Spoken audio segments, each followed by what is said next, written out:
What is Dimgaard? Boy, that's a loaded question. I'm Dan. Thanks for considering Dimgaard. As you can tell from the map behind me, and then there, the overlay or the underlay on the opening credit there, Dimgaard is a D&D setting. Right, it's a pretty typical large-scale map. That represents an area about the size of the U.S. continental shelf from the Rockies to the East Coast. So the real question is not what is Dimgaard. Dimgaard is a D&D campaign setting. The real question is what makes Dimgaard special? What makes Dimgaard worth consideration? And that's what I'm going to answer in this video.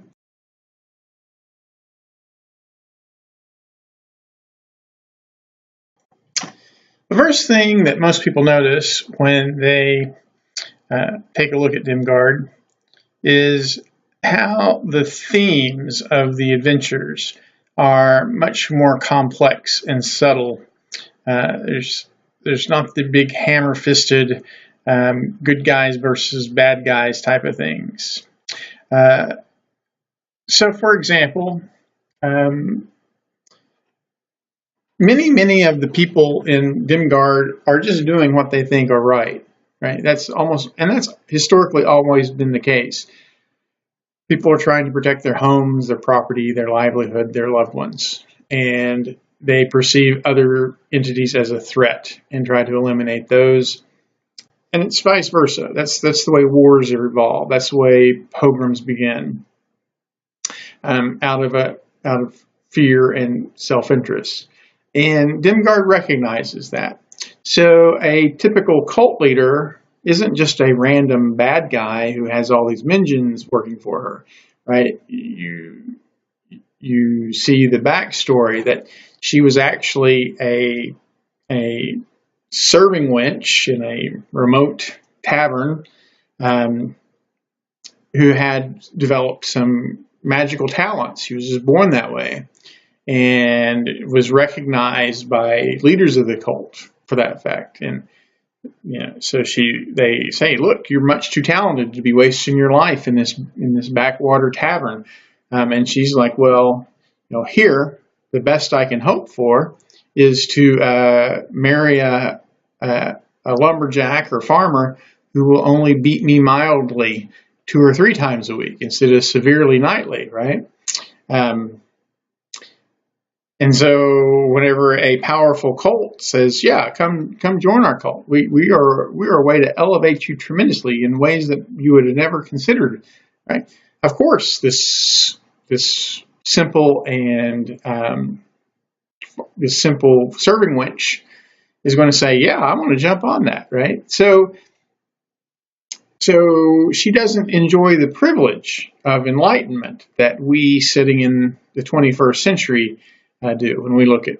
And those are the type of things that happens, right? Or consider, for example, one of the common foils in Dimgaard, which are strident, lawful good entities who are opposed to magic, right? So you've got these entities, Templars and whatnot, who insist that that magic is inherently corrupting and therefore evil, right? And then you've got other people who are like, well, no, magic is just a tool. Right? Magic is like a hammer, which can be used to kill somebody, but it can be used to build houses and dams and improve the lot of the life. And then you've got the strident theologists who are like, no, that is the corruption of magic insinuating itself into your life. It promises you that you can control it, that you can make it into a force for good in the universe. But we know from history, because we have studied history and the way people interact with arcane magic, and we know that is a deception, that is part of the corruption, right? And that you don't realize that. You don't understand the way the corruption is insinuating itself into your mindset. You cannot control it indefinitely. Eventually, it will control you and will guide you on a destructive path, not just for you, but if we're lucky, only for a large swath of humanity, but possibly all of creation. And we have got to prevent that from happening, even if it means eliminating your choice. Right? So you've got 2 fundamentally different views on arcane magic. Right? and it's a subtle and it's a complex. So you don't have to be evil on either side of that, right? And you can end up in conflict with very good creatures who are entities who are trying to spread good in the world, but their philosophy regarding some aspect of reality is just inherently in opposition to yours.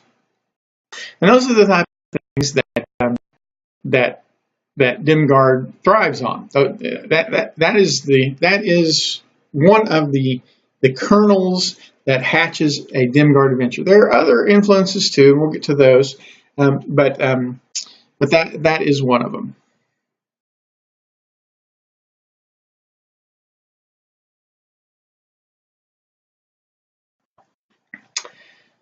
Another defining quality of Dimgaard is that it is designed to allow the widest variety of player options available. In my personal game that I use to playtest all the adventures, we incorporate all the playtest rules from Unearthed Arcana.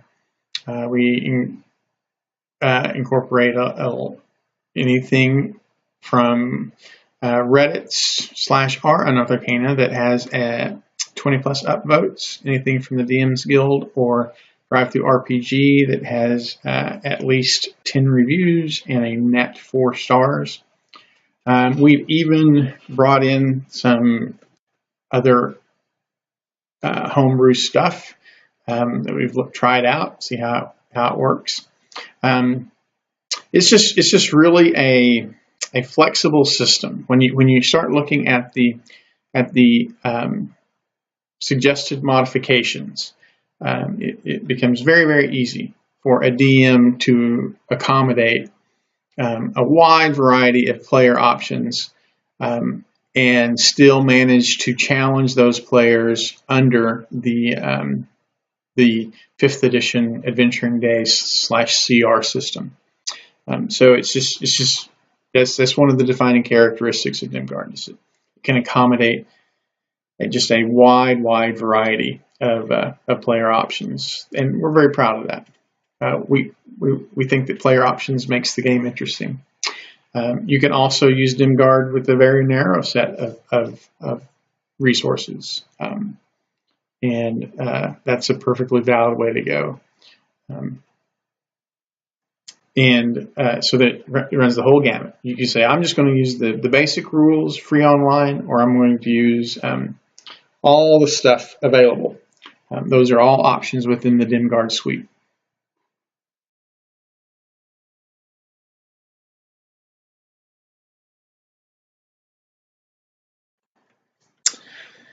So let's take a look at preparation, because really at the heart of it, that is the reason for a DM to use third-party material, to use prepared material. And historically, there have been good modules out there. I'm thinking of whenever I was DMing AD&D back in the day, you had things like the Village of Hamlet or Keep on the Borderlands, and you'd pick it up, and in 15 minutes you would be running it. And the fact is that doesn't exist for 5th edition now, right? If you go out and pick up any of the WotC hardbacks or go into DM's Guild and pull down any of the Adventure League modules, they do not adhere to the expectations of 5th edition adventures. They don't use the Adventuring Day properly. They don't put adventure budgets properly. They don't follow the magic item recommendations. Yeah. So the choice is you're going to create your own. That takes a lot of time. Or you're going to take someone else's module and work over it for several hours so that you can present it to your players in a way that is going to be effective. Or you can get Dimgaard. Right? Dimgaard, you're ready to go in 15 minutes. 5 of that is researching specific things that you may not understand, because at the beginning of each one in a green box, we say, these are the things you need to know. These are the monsters. These are the feats. These are the magic items, right? And so if there's a spell that is idiosyncratic that you may not be familiar with, right, we're going to list that too. So I may need to refresh myself on Nistel's magic aura, and that's going to be 5 minutes of the 15 minutes. The other 10 minutes is going to be reading through. And then you're good to go for 4 hours. That's about the average runtime on Dimgaard modules.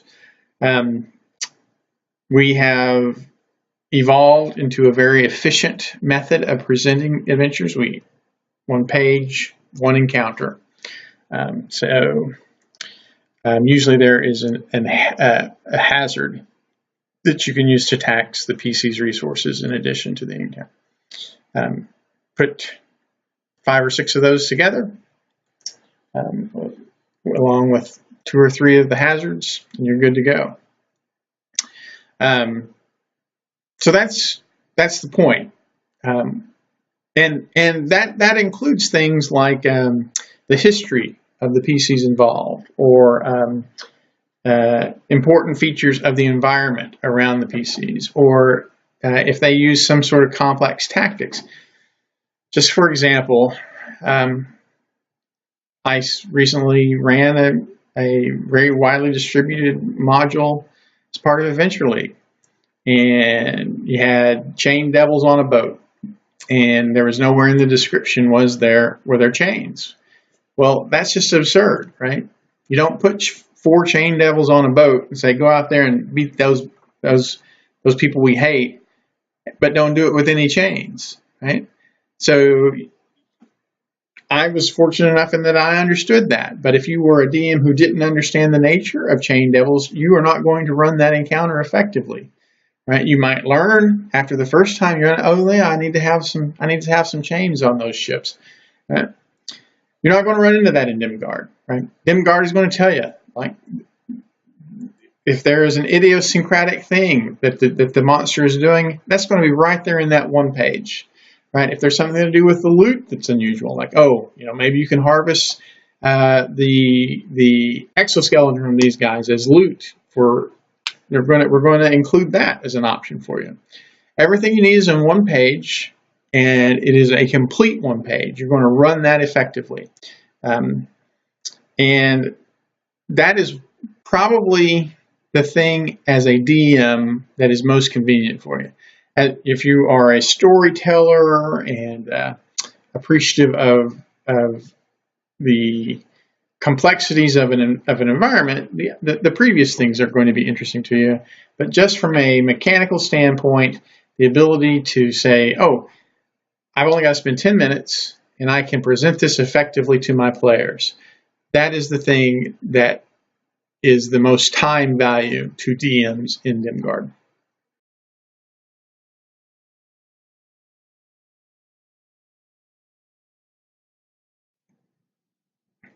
Right, so I've addressed things like tactics and loot and magic item inventories and the underlying storylines, and those are those are the things that are going to be the primary draw. So this final item on my list, adhering to the rules as written, RAW, is something that is contentious. There are just simply a lot of people who sell a lot of third-party, prepared material, who just don't think that it's important to follow the rules, right? I mean, and that's been true from the beginning, right? The very first module printed had encounters in it that did not adhere to the adventuring day, did not follow and it set a pattern, and that continues on in campaigns like Adventure League and all of the printed material. They rely heavily upon the DM to fix the things that are broken when they under the rules. Dimgaard doesn't do that.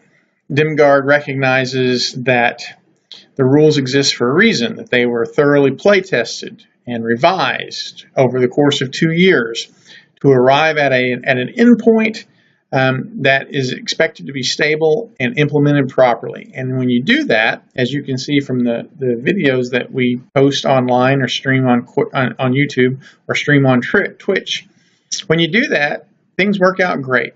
Players have a good time. The challenges are reasonable, but not crazy. Sometimes the dice end up being crazy against you, but that's not the rules' fault, right? So we are real believers in the rules as written, and we appreciate that puts us somewhat in the minority, that most people who are distributing material widely just at this point have just chosen to ignore the rules. Yeah. 2 encounters, that's fine for a day. And who cares if they are completely deadly, right? Way, way over deadly, or who cares if we have single encounters and a long rest 3 times over the course of a module, right? Yeah. So it's real easy for me to get sarcastic and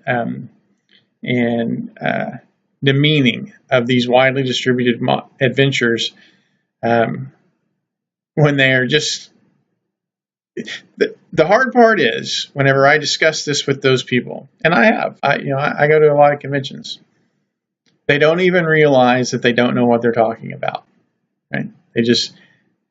They say things, and it's clear that they don't understand CR, they don't understand encounter budgets, they don't understand adventuring days, but they think they do, and they just are talking about things that they don't know anything about. They're just that happens many times. Yeah, not just in D&D, but just in life. Many times, people think they know what they're talking about when they really don't, and you face a choice between trying to educate them or just dismissing them. So the end point is, Dimgaard does follow the rules as written, unlike any other campaign out there. We think that it is important. We think that the rules as written provide a structure and a framework that makes the game much better. And we have posted the videos to YouTube to prove it. So with that in mind, I'm going to wrap up